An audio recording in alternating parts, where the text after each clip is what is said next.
Donc ici sur IntelliJ, donc je commence avec ma table livre. Je vais ajouter une première annotation qui est entity. Ensuite, inheritance.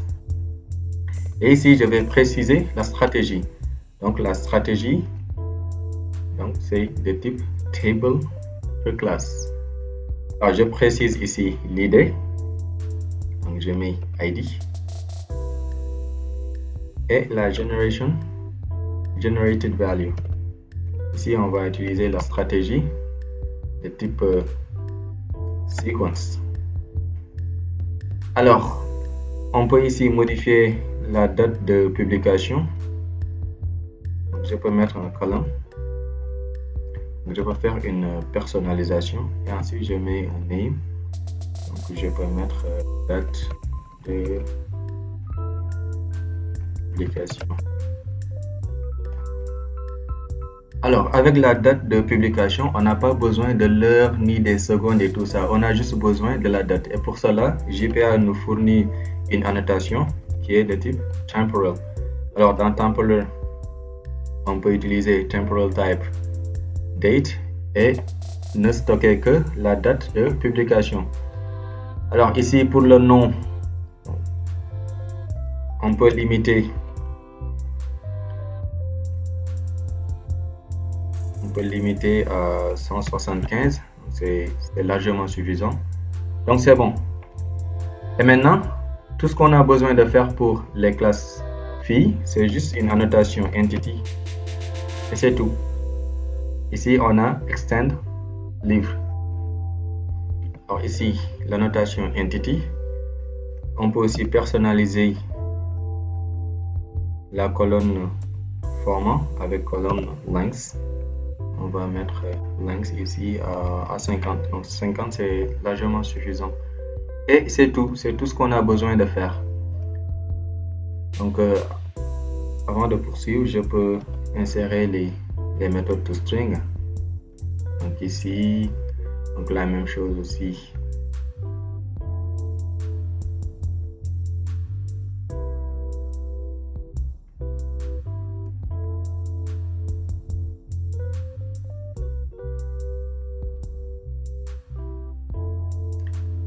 Et là, donc voilà, c'est bon. Donc on a toutes les annotations qu'il nous faut. Et dès à présent, on peut tester notre base de données. Alors je vais ajouter ici une configuration. Donc, je vais mettre ici application. Donc, Java 8, c'est bon. Et là, je vais mettre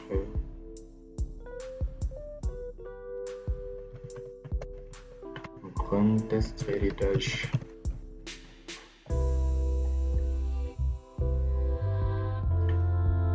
Alors, on n'a pas encore de classe main. Donc, je vais d'abord créer la classe main ici. Je crée la classe main pour. Alors ici, public static void la classe main. Et là, it works. Alors, je dois instancier l'entity manager. Donc, je vais ici entity manager. Donc, je vais utiliser le factory. Entity manager factory. La persistance. .get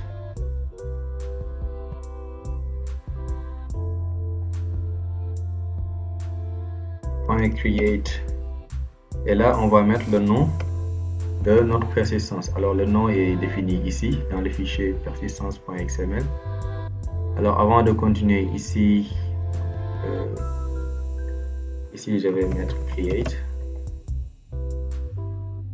Donc là nous avons notre unité de persistance, le nom de notre unité de persistance. Donc, je reviens ici et je mets là.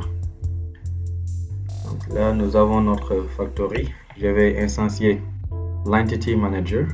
Je vais mettre ici un entity manager.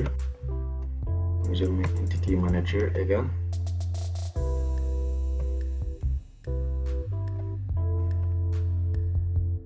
Et c'est tout. Bon, je prends le soin de fermer ici l'entité manager. Je vais point close. Et le factory, point close aussi. Donc voilà, c'est tout. Donc on peut tester notre implémentation. Ici je vais ajouter une configuration plus suite application. Je vais mettre ici un run test héritage. Ensuite je choisis la classe main, c'est bon. Java 8, c'est bon. Et je fais OK. Ensuite je fais run.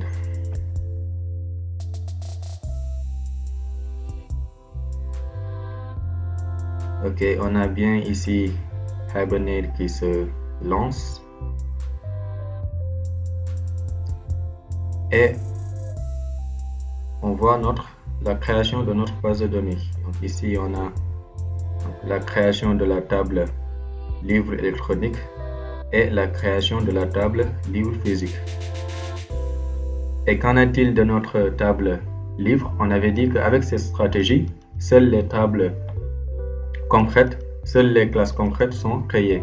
Et ici, la classe livre est une classe abstraite. Du coup, elle n'est pas créée. Donc, nous allons confirmer tout cela en base de données en revenant sur PG admin. Donc, je vais faire actualiser ici et là.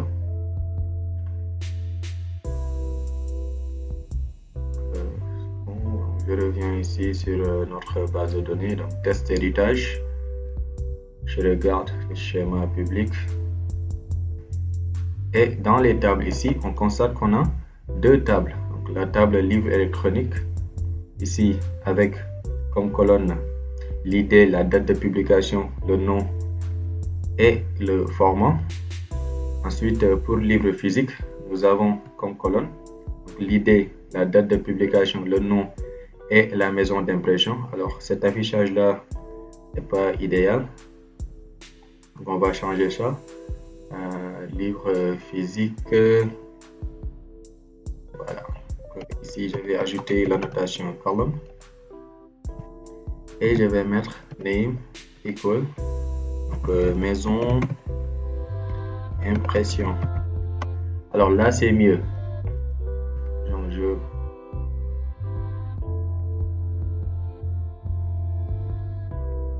alors là je peux ajouter aussi un length de 75, c'est bon, et je recompile.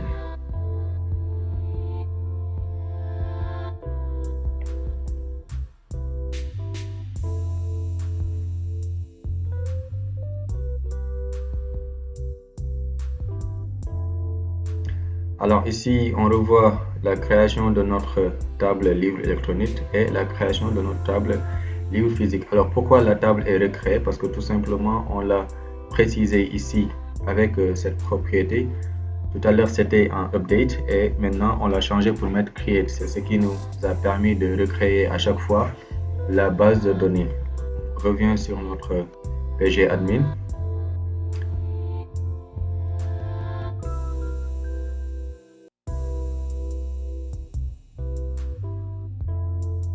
Ici, donc sur les tests d'héritage, donc on remarque ici on a nom colonne, l'idée, date de publication, le nom et le format.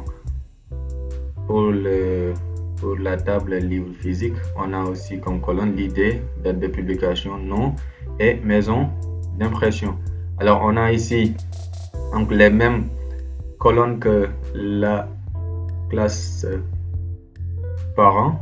Donc la classe mère, ici l'idée, la date de publication et le nom, donc sont donc repris ici, donc dans toutes les classes filles.